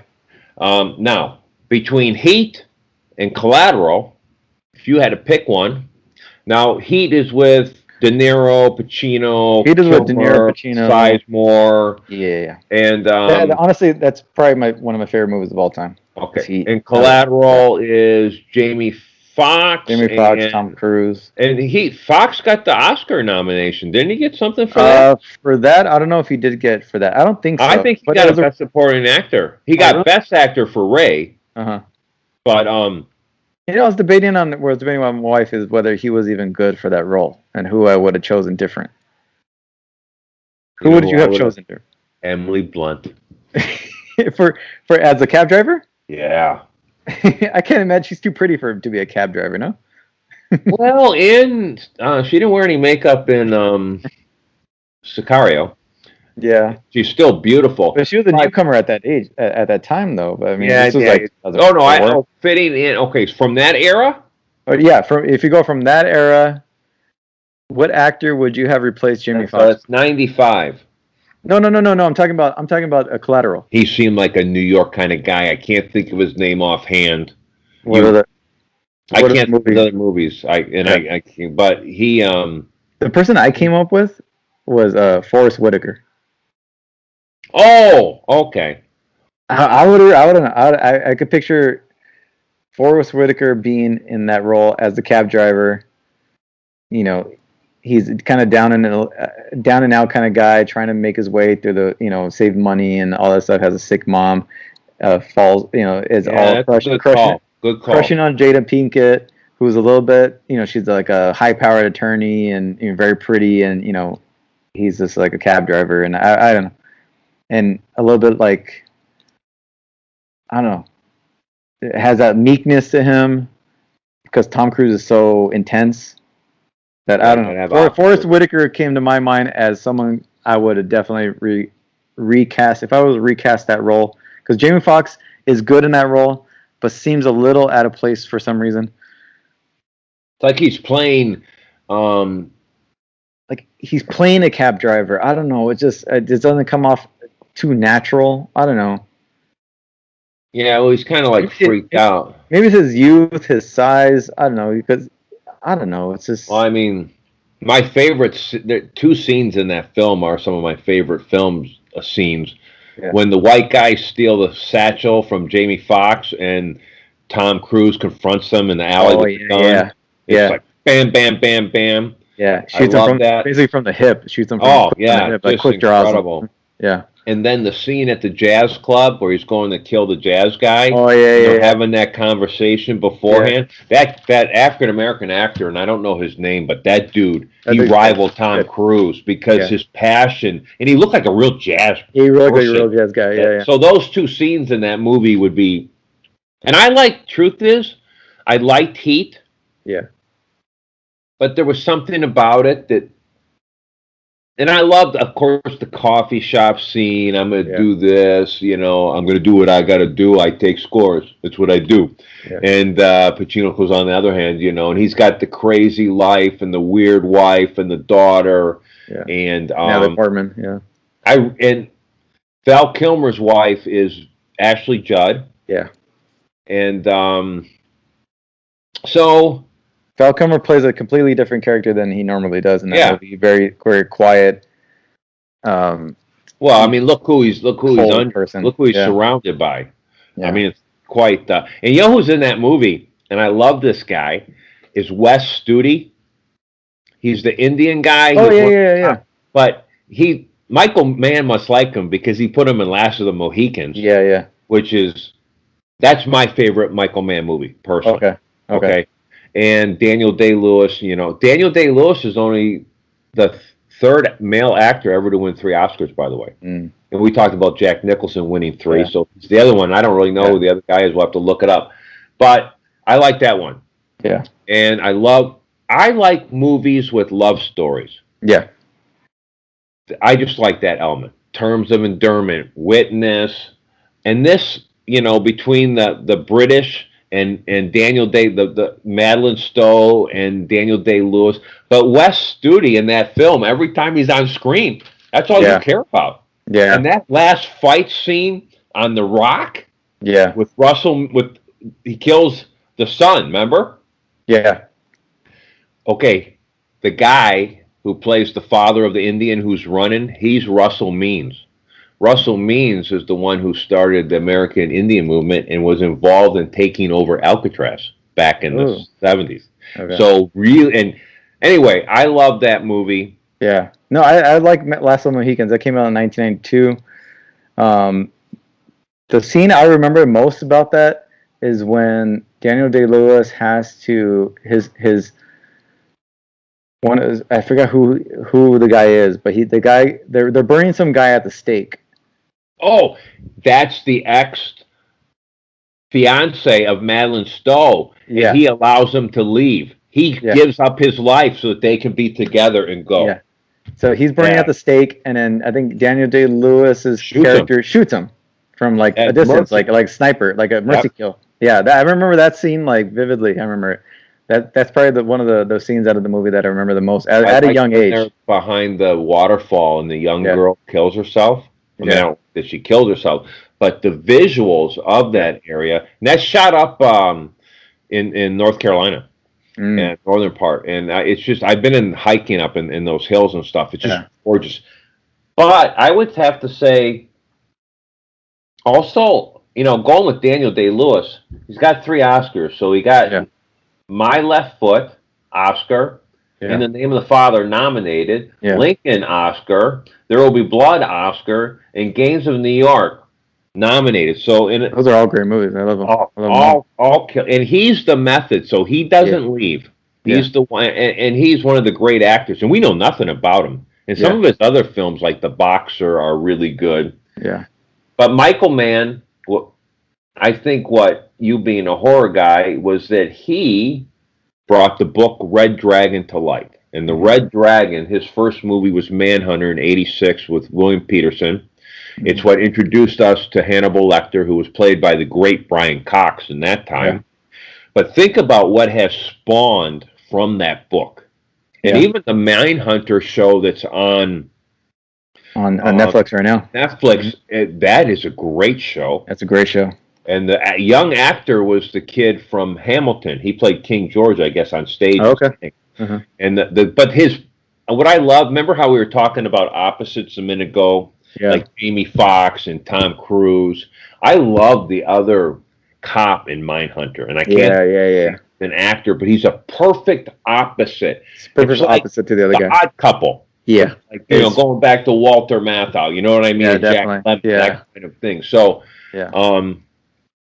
Michael, but he produced, he produced that film you like, Ford and Ferrari. Yeah. Do you see what he's doing next? No. What is he doing next? Enzo Ferrari. Is he doing? That's the project that I just noticed is slated in his IMDb. So obviously he got hooked into the whole thing too. Yeah. So don't forget about Insider by him also. That's true. Russell Crowe, Al Pacino, about the 60-minute interview where the research chemist revealed the badness of cancer. Like, anyone thought smoking cigarettes was good. It's like me going out and doing wind sprints in my backyard right now. Yeah. But no, Michael Mann's always been one of my favorites. I love the Miami Vice series on TV, which he co-created and produced. And great. Is that Don Johnson? Don Johnson. Yeah, my era. And if you honestly, that show holds up. If you watch it nowadays, it holds up. The episodes are great. They're not too long. Narcos. Huh? I mean, that whole show is Miami Vice is about what we watch. Oh yeah. So it's just nostalgia, and it comes back all the time. Yeah. And then, honestly, like film-wise, Last of the Mohicans, The Insider, Collateral, Public Enemy, The Aviator. The Aviator. Ali. I like that too. That's a great one. But honestly, with Heat, I became a real big fan of his, and when I saw Heat for the first time, like, 95 it came out. The bad guy in Heat, or the criminal they bring in who screws everything up. Oh yeah, Waingro. Yeah. He is Buffalo Bill in Silence of the Lambs. He's the actor who's sewing the girl's skin together. No, not that one. But Buffalo Bill's in the movie.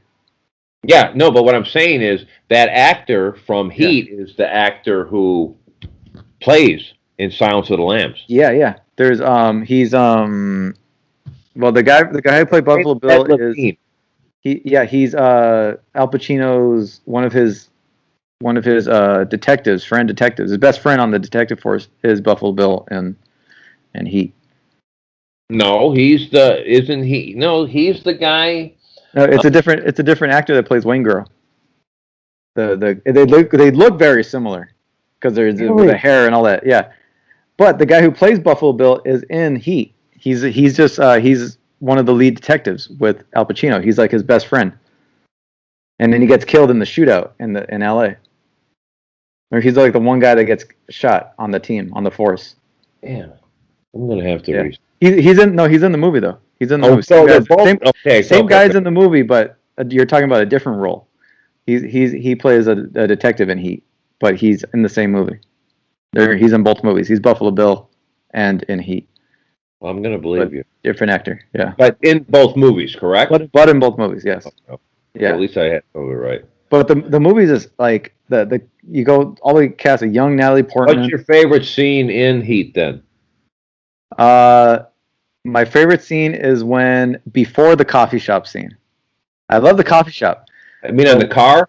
Yes. Okay. So it's Al Pacino's in the helicopter and they're tracking Robert De Niro's character on the freeway, and then they drop off Al Pacino on the helipad, and then he goes over and gets into the car, and then he chases down Robert De Niro's character to catch up with him, and then pulls him over on the freeway and tells him, "Hey, want to grab a cup of coffee?" And then that whole scene, because they play the music, and then he has like a very Miami Vice shot where he focuses on like the car, and it's like this guitar riff music, and then it's just a cool scene. I don't know, I just love it when he's chasing him down on the freeway. But and then the shootout's iconic. I mean that LA, downtown LA shootout. Oh yeah, well that was mimicked. That was mimicked in North Hollywood, remember, by real people. Like a year after, right? Yep. Yeah. But that. Okay, I'd say it's a great shootout. My favorite scene is the interaction between Val Kilmer and Robert De Niro when he comes into this house and Val Kilmer's crashed after fighting with Ashley Judd. There's a very real conversation there that I liked. Mm-hmm. My problem with the film, I like love stories. I didn't buy Amy Brennan and Robert De Niro. I don't see any. It was too rushed. It went from 0 to 60 too fast. It just didn't, and even their chemistry together. Yeah. It just didn't work for me. Yeah. So that's why I think that love story, even though it's a side note to the film, to whatever else is going on,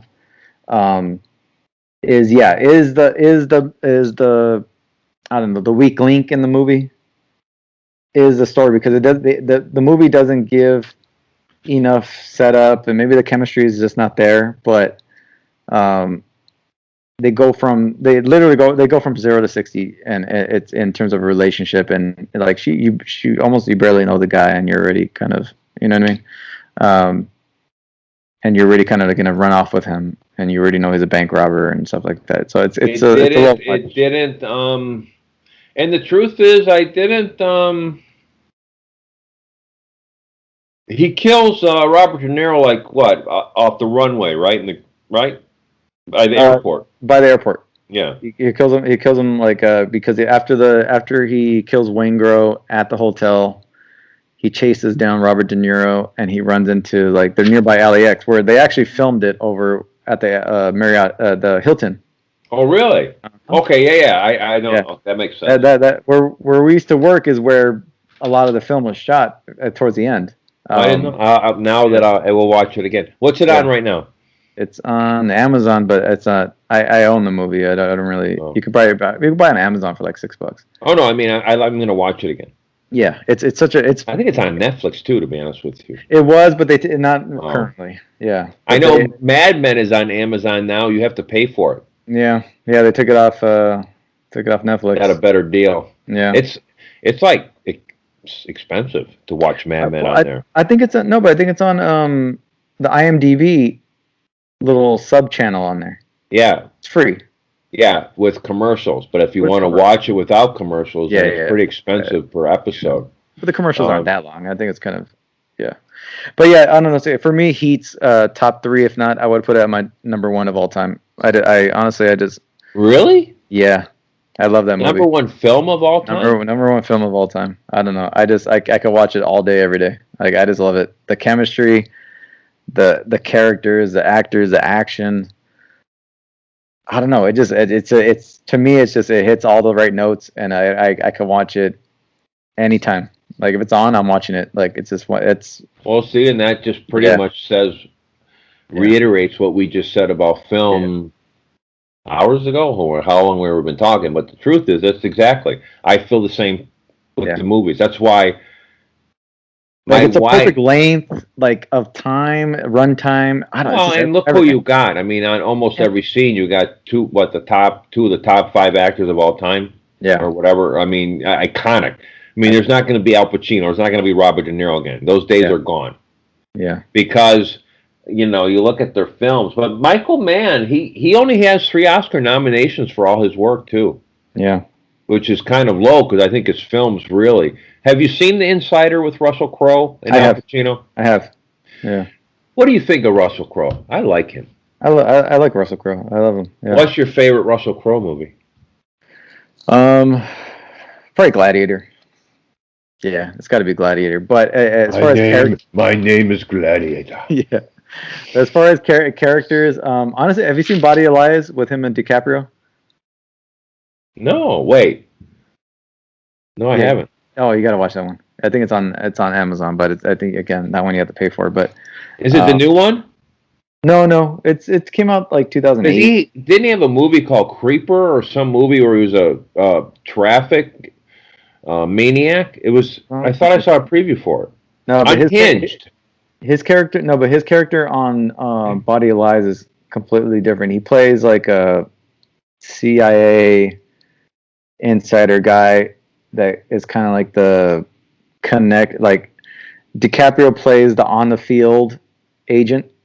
And no, I have not seen that film. Russell Crowe plays the guy back at home that's basically telling him what to do, and kind of like, and he talks to him on his Bluetooth, like his headset like this, while he's like taking his kids to school, and he's like, "No, sorry, kid, you're gonna have to like." It's so, and he's overweight. He wears like this. Yeah, well, I just saw a picture of him the other day when he was describing his role in Gladiator. It was on the internet or whatever. Watch Body of Lies. That's who's the director on that? I want to say it's Ridley Scott. I think it's Ridley Scott. His Body of Lies. No, I haven't seen it. Russell Crowe, and Oscar Isaac is in it too. He's played a small role. I think for me, Russell Crowe is okay. I like Gladiator, but the 3 movies I pick for me of him would be L.A. Confidential is probably my. Yeah, he's great. And I know it's an ensemble piece, but that film is perfect. Yeah, everybody in that movie's perfect. The guy who plays the prostitute, I can't think of his name, Pierce Brosnan, who had the card. Yeah. I mean, everything is just killer, and. It was, well, what worked was that he stuck up for women. And that was a great concept in that script because, it's okay, he beats up the bad guys because he's taking care of the women. And then Cinderella Man, that movie, to me, that was great too. Just seems to resonate. Yeah. I love boxing. That's the ultimate Rocky story. You're living, you lose everything, you're living. I mean, he fought that one preliminary fight on no food. Yeah. You know what I mean? Yeah. So I like that. Ron Howard, I know it's a little sappy at times, but it has Paul Giamatti. Those are my favorite, but I got to go. Gladiator's great. Yeah. I mean, to pull off the Coliseum. Yeah, the way they did. Age. Mm-hmm. And I love the guy who runs the Gladiators. Yeah. The old guy with the white hair. And he died during the filming, did you know? No, really? Yeah, he died during the filming. And the last scene where he talks if you notice, it's a CGI face implementation. What? No, I love this. I didn't know that. Yeah, he died during production, and great talented actor, man. But he died during production, and Oh, then, I mean, he was bigger than life. yeah, the last If scene you he's believed in, it. the last scene he is in was CGI. Well, I'm gonna look that up because Watch that one, yeah. I'm gonna go. I have it on my cable, so Yeah. I'll Oh, check that out. Watch Heat, Gladiator, and what else? What was the other one you said you were gonna check out? Well, we're talking another movie that said to check out, and that is good. You have just to mentioned it. Body of Lies. Body of Lies. There you go. Well, text me those. So those are our recommendations. At least those are my recommendations for people. You haven't seen. So wait. So your recommendations are I say Heat. This week is what? Heat? For people, yeah, Heat. I'm talking about for people who just don't watch a lot of movies. If you haven't seen Heat, I guess Heat, Gladiator, and Body of Lies. But as far as TV, I say Ridley Scott's. I work with two girls who haven't seen Shawshank Redemption. then there, yeah. And I said, how can you not see that? It's on TV 20 times a day, every station. I don't understand. So, okay, my recommendations, number one, Witness. Witness, okay. By Peter Weir. And check out Peter Weir in Dead Poet Society with Robin Williams, probably one of his great roles. Yeah. And that Marvelous Miss Maisel. Okay. This show on Amazon, the lead, Rachel Brosnahan, she is the bomb. I can't get enough of her. That show is phenomenal, and the supporting cast is great. And really, I got to go back, but Insider. Yeah. But L.A. Confidential. I got to watch Insider again. It's a great movie. Al Pacino plays the he plays a 60-minute guy, but he's phenomenal. And that movie resonates with me because I remember when tobacco started getting all that. That was all live for me. I remember, even for me, I remember being able to still, not myself, but smoking in anywhere indoors. I remember when that was a thing, and on planes. And I remember in Mad Men, even in Vegas, it was like, the doctors were smoking in their offices in the 40s and 50s. But crazy how quickly things change. But so that's what I'm watching. Of course, Narcos. I'm always going back to that just because. Raised by Wolves. I want to mention that too. Go check that out. Ridley Scott's new show, sci-fi show. That one's good. Okay, so text me those things. We'll put them up on our web, what we watched. And another thing about Heat, I could go talk about Heat all day, but if I watch any heist movie, ensemble kind of heist movie, like where bank robbers are somewhere in the city type of thing, like a town, or like a one that just got released, Den of Thieves, which is basically like a low budget Heat. They all try to mimic Heat in some way. They all try to. I can't see a lot of these kind of movies and not see them trying to do some type of version. What about Inside Man with Clive Owen? And that was kind of a different one. Yeah, that's a great movie too. That's a great movie. That's my favorite Spike Lee movie because it's totally opposite of anything he's ever done. We could do Spike Lee in an episode too, because he came out with Inside Man, which I love, and Jodie Foster was great in that movie. And Christopher Plummer, the old guy. Christopher Plummer. That guy's so solid. 25th Hour. Did you ever see 25th Hour? 25th Hour with Ed Norton, before he goes to jail. Yeah, Edward Norton. Ed Norton. Who died? Philip Seymour Hoffman. Mm-hmm. And you just mentioned him too. Another actor. What's his name? Irish guy. Shoot. Coming to me. Forget his name. But yeah, 25th Hour I thought is another one of Spike Lee movies. It was right after 9/11, so it's very 9/11-ish. If we're talking about 9/11, obviously today was a 9/11 episode, and it's 9/11 today. 25th Hour. That's what made it the 9/11 show. It's 25th Hour. Calendars are weird, 25th Hour is kind of like is the movie that came out right after for Spike Lee after 9/11. So there's a lot of. You know what we're going to talk about next week? We're going Tom Cruise. We're going Tom Cruise. Because let's go summer Tom Cruise, because he was in most of them. Let's go summer blockbuster films. Okay. Yeah. that you grew up and had like I go back to Jaws. Yeah. So and Star Wars and I Yeah. mean think Yeah. of the movies that came out in the 70s and You're 80s. you're, you're talking about sci-fi. Some of the big sci-fi movies of when I was growing up too was like Independence Day, huge, Star Wars, Armageddon, like that. Just I mean, you billboards and commercials and Burger King Well, and toys, and I that mean, Aerosmith when Aerosmith is doing the yeah, theme song, they all with had the a theme song. most top selling, they're the top selling American band of all time. And Yeah. so when they're doing your theme song and the daughter's in it, right? Is it Liv Tyler? Is She's in she the movie. with Ben Affleck? Yeah, yeah. Right? And And Bruce Willis. a young, skinny black Ben Affleck too. Hey, Oh, let me he's so ask you a question here about yeah. Bruce Willis. Uh, I watched a movie and I haven't seen the whole thing. I mean, I know we talk about things I've watched, but I can't tell you everything.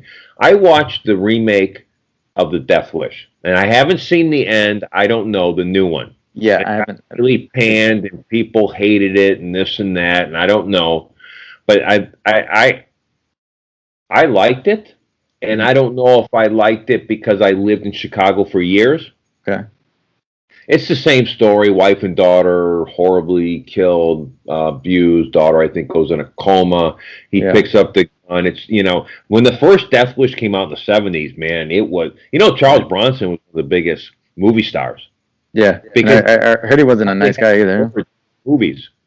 So they translated internationally a lot easier, Yeah. and that's why. But that was, anyway, it's not a great movie, but man, I think Bruce Willis, when he's an actor that when he does something, it's not bad normally.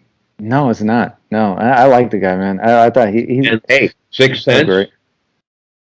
Yeah, I mean, come on. you go Sixth Sense. You could go him in Die Hard. Obviously, you could go him in Pulp Fiction, Fifth Element. You go him in. He just like, I don't know. Well, yeah, when you're talking about you have a franchise behind you, it pretty Yeah. much says that. And Die Hard, when that movie came out, and I think the bad guy who, Alan Arkman. No, No. he's the guy who plays Snape on Harry Potter. Yeah. What's his name? We can never think of names, but No, I honestly, he's in one of my favorite comedic roles too. In Galaxy Quest, where he plays oh yeah. Alan Rickman. Alan Rickman. I love it. Who recently just died too. Yes. Yeah, sadly. And that guy was a great bad guy in the first Die Hard. Oh yeah. And even you know what? The hitman in Die Hard is the love triangle from Witness. That's the blonde hair guy is the Russian ballet dancer. Yeah. Who went in the film. Great movie. Bruce Willis, pretty iconic. Would you say Very in films? iconic. Yeah, deserves his own episode here. What's your favorite Bruce Willis film?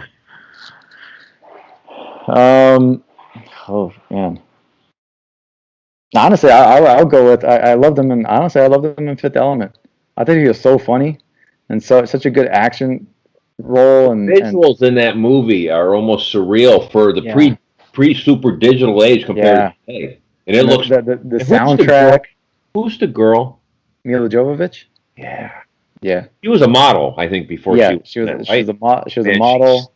She's a powerhouse, man. And I like her. Ever since that movie, she's got her own like 6 franchise Resident Evil movies. She's like a franchise person herself, and a bunch of other a lot of independent films that she's been in, and she's good. She's great. She played a really good. Did you ever see her Joan of Arc? No. It's called The Messenger. Oh yeah. Okay, yeah. Yeah, she plays Joan of Arc. I thought you were thinking serious for a minute. No. No. She was in she was in a live action like Joan of Arc. It came out like in 2001, I think. Yeah, a long time ago. She was great in that one. One of my favorite roles in that film was Dustin Hoffman. He plays like the devil. He comes in a scene like she's towards it. I don't want to give it away, but I mean she's towards the end of her life in a way. She's held in prison. She's kind of hallucinating. And Dustin Hoffman comes in, and he plays like a devilish Jesus kind of figment of her imagination type of person that's talking to her. Yeah, it's really interesting. I love that movie. I thought it was a great great period piece. If I would say, I think underrated in a lot of ways. I haven't watched it in a while, but it was one of my favorites. Okay, so I'm looking up. Oh, you know what? I'm looking up Bruce Willis here. Okay. He's got a lot. A Oh lot. man. Yeah, I like the movie Bandits with Billy Bob Thornton, and that's a great movie. Man, it goes back to Siege, Blind. Wow, this dude's been in a million stinks. Man, Bonfire. I mean, he's with Tom Hanks, Paul Newman. But I would have to say that. Was he in that movie Death Becomes Her? Yeah. Yeah, that was a good one. Meryl Streep and Goldie Hawn. Yeah. Yeah, we'll cover Bruce Willis. We'll give him his own episode. He deserves one. 12 Monkeys. 12 Unbreakable. Monkeys. I remember when 12 Monkeys came out. Oh, Unbreakable is probably one of my favorite M. Night Shyamalan movies. See, I got to go with Sixth Sense is one of my favorite. I mean, I just saw it again recently. Yeah. That kid is unbelievable. But yeah, that kid, yeah. I saw Signs again. That's another one I watched a couple of weeks ago too. I watched that again. Oh, that brings back horrible. Because before I keep telling you, I was living in a trailer. I was building a house. Oh, with the friend before I moved out here in west of Peoria in southern Illinois, and my daughter was with me because Cynthia had already moved here because we moved on a fly. Yeah. And so she was having to be at Alverno. Yeah. I was building a house. My sister brought my daughter out here, flew out here. But my daughter knows I hate spiders. I hate spiders. They freak me out. They're ugly, and I don't want them by me. Yes. And my daughter doesn't do pranks or anything. So the day first of all, we're watching Signs. I'm afraid to leave the trailer.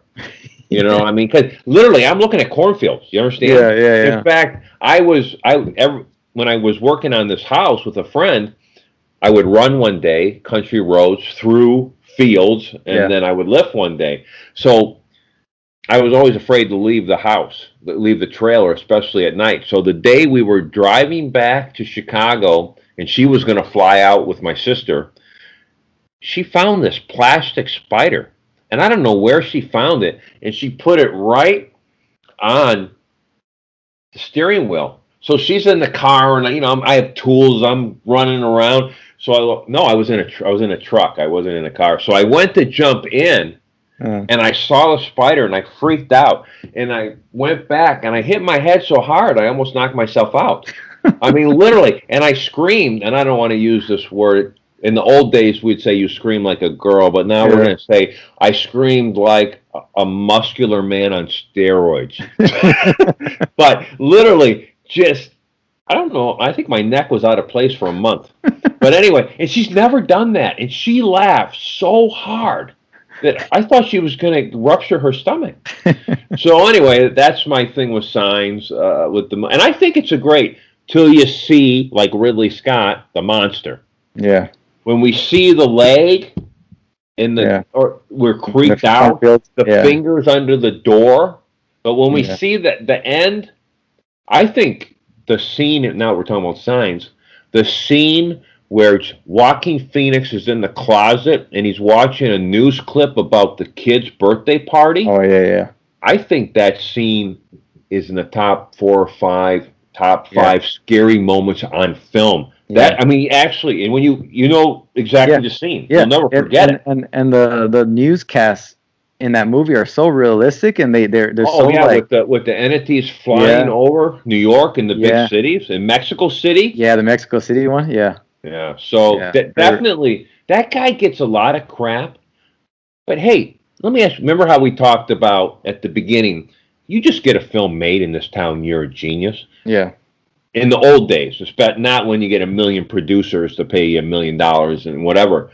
But that guy, man, a couple of his films are phenomenal. Well, he got a lot of crap for his ladder, like the but you know what? And what's that one movie? What's the one he did Airbender, which is like a based off a cartoon.